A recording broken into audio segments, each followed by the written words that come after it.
believe in ghosts? Some people say they don't. They say the dead are gone forever. But let me ask you this. Have you ever walked into a hotel room and felt crowded, even though you were the only one there?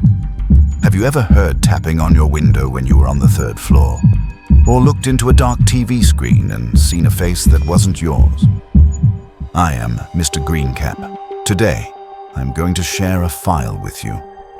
It records a strange series of events that happened in a desolate hotel in March 2019. The person who experienced it swears every word is true. It involves a hotel built on the ruins of a mental hospital, a fever that wouldn't break, and a reflection that shouldn't exist. However, I must warn you, while this is based on a real event, I want you to listen to it as just a story. Don't take it too seriously. Don't try to find this hotel. Definitely don't try to verify if it's real. Because sometimes, believing is the very thing that lets them in. So, sit back, relax, and let's open the file.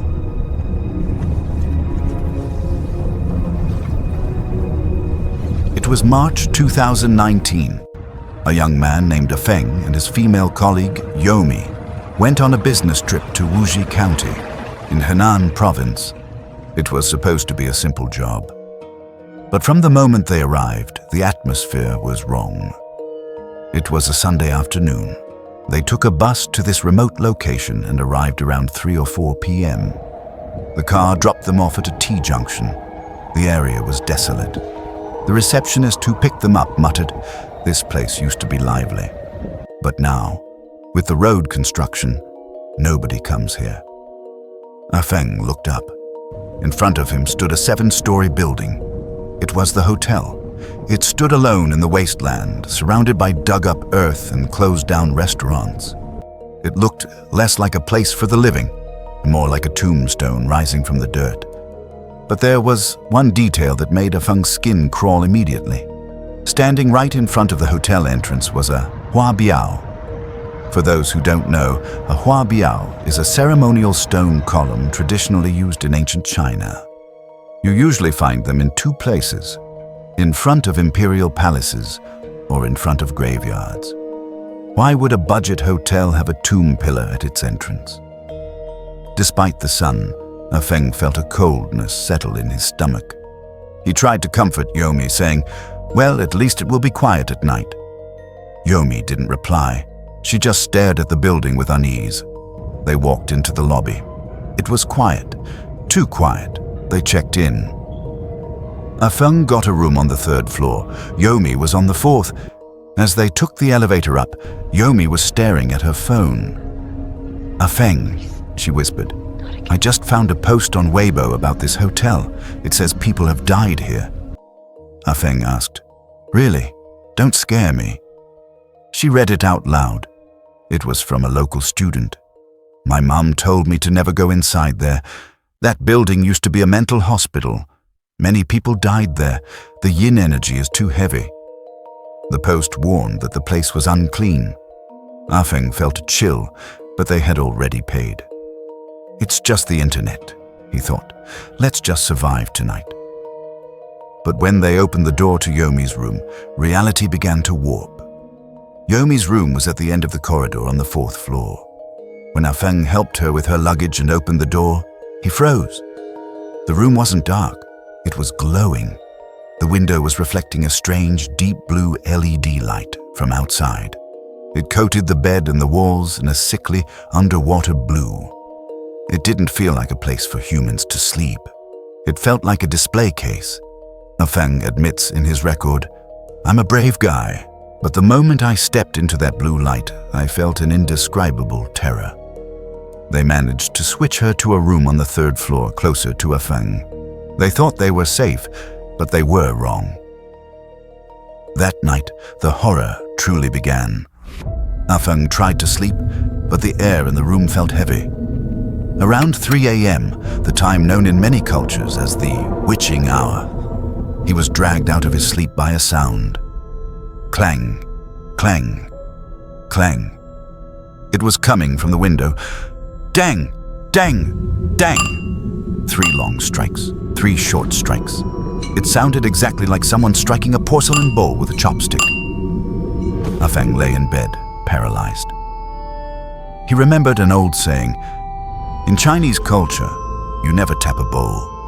That is what beggars do, and more importantly, that is how you call hungry ghosts to eat."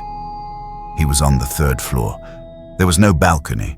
Who or what was hovering outside his window, tapping a bowl at 3 a.m.? He finally gathered the courage to turn on the light, curse loudly to empower himself, and throw open the curtains. Silence. Nothing but the empty, dug-up road and the lonely Hua Biao pillar standing in the moonlight. The sound had vanished. The next day was Monday, March 18th. The rest of the team arrived, including a senior colleague named Lao Kai. There were now 5 of them. They gathered in a room on the 5th floor to hold a meeting. But the air in the room was suffocating. Yomi, usually cheerful, looked drained. She mentioned she felt like she was being watched. While they were discussing work, it happened. From the hallway, the empty, silent hallway, came the sound of children giggling. It lasted only 2 or 3 seconds, but it cut through the air like a razor blade. 5 adults froze. They looked at the door. They knew there were no other guests on this floor. This was a failing hotel in a dead town. That was the breaking point. The psychological defense of the team collapsed. Afeng turned to his senior colleague, Lao Kai, and said, "I can't do this. Come with me to my room. I'm packing. We are leaving." Now pay close attention. This moment is crucial. Afeng and Lao Kai went back to Afeng's room on the 3rd floor to pack. The room was small and square. The layout was simple. Bathroom on the left, bed on the left.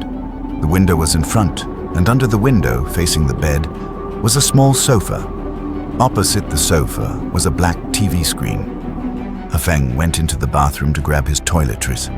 Lao Chai sat on the sofa to wait. The room was silent. Suddenly, from the bathroom, Afeng heard Lao Chai's voice. It wasn't his normal, calm voice. It was high-pitched, hurried, and trembling with panic. "Afeng, are you done? Hurry up! Pack your stuff. We are changing hotels. Now!" Afeng came out, confused. "What happened?" he asked. Lao Chai's face was paper white. He was sweating. He refused to look at anything in the room. He just grabbed his bag and practically ran out the door. He didn't explain why. He just kept saying, "Let's go, let's go." They grabbed the rest of the team and fled. They moved to a new hotel in the city center. Bright lights, people, noise. They thought they had escaped the yin energy. But they had forgotten one thing. You can run from a place, but you cannot run from something that has already attached itself to you. Once they moved to the new hotel, everyone relaxed. Everyone, except Yomi. From Tuesday onwards, Yomi began to disappear. Not physically, but spiritually. It started with a high fever. Then she stopped eating. Then she stopped working. When the team tried to talk to her, she would stare blankly at the wall. Afeng mentions in the logs, her eyes, they were empty. It felt like I was looking at a shell. On Thursday, Lao Kai asked her why she wasn't replying to messages. She replied calmly, "I'm busy chatting." Afeng looked around the empty room. Chatting? With who? She didn't answer. She just smiled. On Friday, they had to take Yomi to the hospital again. On the ride back, Yomi sat in the back of the car. It was dead silent. Suddenly, she started muttering to herself, fast, incoherent whispers, and then, "Ha!" A sharp, sudden laugh erupted from her throat. It scared the driver so much he almost swerved off the road. By Sunday, March 24th, the project was over. It was time to go home. But Yomi refused to leave. She locked her door. Through the woods, she told them, "I'm not going. You guys go. I'll go to the airport myself tomorrow." Fear makes people selfish. The team was terrified of her and terrified of that town. So, They left. They took the flight back to Changzhou, leaving her alone in that city. On Monday, March 25th, Feng landed safely. On Tuesday morning, he got a call. It was their boss. The boss was screaming and crying. "Where are you? Why aren't you with her?" Yomi was dead. She was found in that hotel room. The cleaners only went in because she hadn't renewed the room.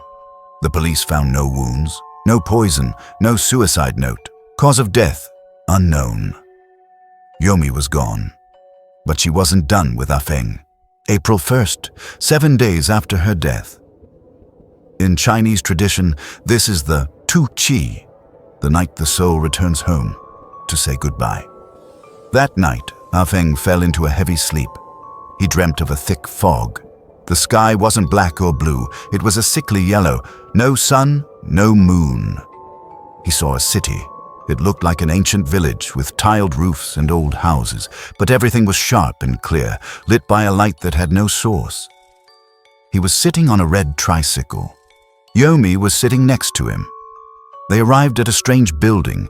Inside, the walls were painted half white and half green, the specific nauseating green paint used in old Chinese hospitals and morgues in the 80s. Yomi turned to him. Her face wasn't sad.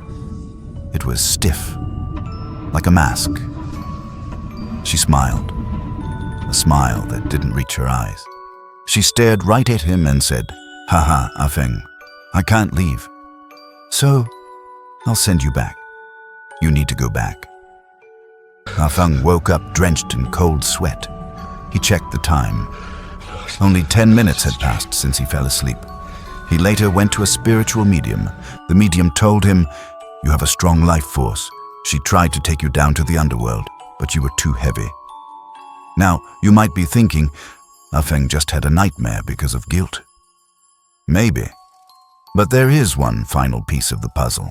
A piece that Lao Kai kept secret for 2 years. Remember that night in the first hotel? The night Lao Kai panicked and forced everyone to switch hotels? The night he sat on the sofa while Feng was in the bathroom? In November 2021, over a few beers, Feng finally asked him, "Lao Chai, what happened in that room? Why were you so scared?" Lao Chai put down his glass. His hands were shaking again. He whispered, "Feng, do you remember the layout of that room? The sofa was facing the TV." Feng nodded. "The TV was off," Lao Chai said. "The black screen, it acts like a black mirror." Lao Chai leaned in closer, his voice trembling. "I was sitting there, waiting for you. I glanced at the TV screen. I saw the reflection of the room behind me.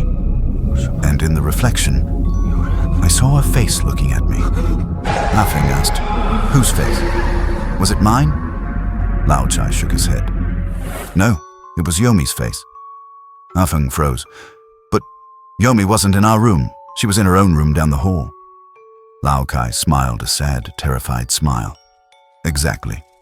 So who, or what, was standing in that room with them? And when they ran away to the new hotel, did they really leave it behind? Or did it just hop onto Yomi instead? This is Mr. Greencap. Tonight, cover your mirrors. And if you hear tapping on your window, don't open the curtains. Good night."